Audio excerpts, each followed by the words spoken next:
Everyone, so it looks like there's some strange things going on now, and people are saying this is potentially damage control on the part of fans and people that are in favor of The Last Jedi, that apparently now people are blaming George Lucas for the creative choices regarding Luke Skywalker in The Last Jedi and The Force Awakens. So if you guys don't know, before Disney acquired Lucasfilm in 2012, George Lucas did write a treatment for a new trilogy of Star Wars films for 7, 8, and 9, and they actually had a screenwriter on board working on that, and apparently a lot of concept art is actually surfacing for the film and for that version of, the new trilogy, thanks to the artwork of the Last Jedi book. Now, I talked about a picture from it a few days ago regarding Luke deep in thought with a Sith ghost haunting him. Apparently that was from the George Lucas version of episode 7, I think. The reason that they're blaming George Lucas is because his plan for episode 7 was that Luke was actually going to be in exile. He was going to be older, he was going to be on an island similar to Ahch-To in the film, and that 30 years after the fall of the Empire, Luke had gone and secluded himself on a new Jedi temple on a new planet, and this is when the disciple Kira, who is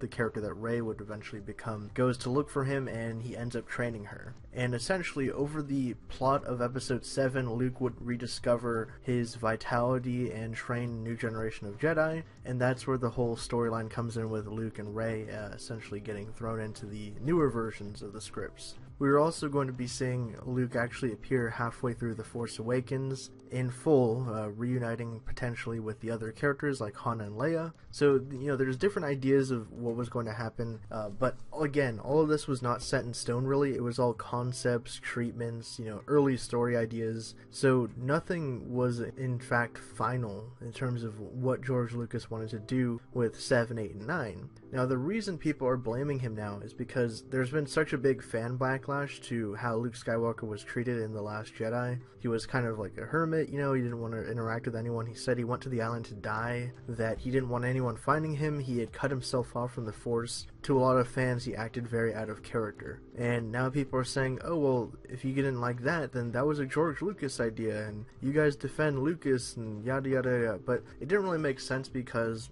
like I said, the idea of Luke being secluded was just a concept in Lucas's, script or treatment, outline, whatever you want to call it. So who knows what could have happened? It could have been different, and even if he did seclude himself, it could have been handled so much differently than it was in The Last Jedi. Maybe he did seclude himself, but then he was actually able to train the character, Kira or Rey, whatever you want to call her, and he just acted very differently. Like, maybe he did run away, but he was still sort of in character. Not so much changes of what we saw in The Last Jedi, but I kind of found this funny because it's like, people are so quick to jump and point the blame at everyone other than, the guy that wrote and directed the movie, Rian Johnson. For some reason, we're now blaming George Lucas for old concept art from like 2012 because of what happened to Luke Skywalker in this movie. So I don't know. What do you guys think about this? Do you think that we're supposed to be blaming George Lucas for questionable creative ideas, or do you think that the blame should ultimately go to the people making the new movie, like Rian Johnson, who, again, wrote and directed this film entirely by himself? He had no co-writers. He might have had like Lawrence Kasdan over his shoulder helping with the story, but that was it. I mean, he wrote it and completely did his vision. So like I said, drop your thoughts down in the usual spot, and for more updates on The Last Jedi and everything Star Wars, be sure to subscribe to Hybrid Network.